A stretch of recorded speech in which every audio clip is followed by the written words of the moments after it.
Hello বন্ধুরা, চলুন লক্ষ্মীর ঘট বসাবো, আপনাদেরকে দেখাই।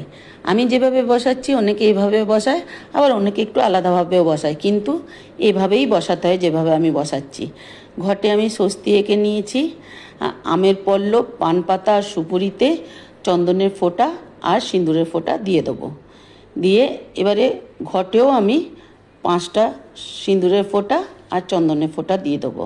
আর যেখানে লক্ষ্মীর ঘট পাতবো সেখানেও 5টা সিঁদুরের ফোঁটা আর 5টা চন্দনের ফোঁটা আর একটু পঞ্চশস্য, 5টা দুব্বো আর একটু গঙ্গা মাটি দিয়ে দেবো। এবারে ঘটে ভর্তি করে জল দিয়ে দেবো। জলের ভেতরে একটা কয়েন দেবো আর আমের পল্লব, পান পাতা আর সুপুরি দিয়ে ফুল দিয়ে ভালো করে ঘরটাকে আমি সাজিয়ে নেব। সাজিয়ে নিয়ে উল্লু দিয়ে এবারে আমি ঘরটাকে পেতে নেব। পেতে নিয়ে বেলপাতা আর ফুল দিয়ে আমি পুজো করে নেব। বন্ধুরা, শঙ্খ আর কড়ি লক্ষ্মীর পাশে রাখা খুব ভালো।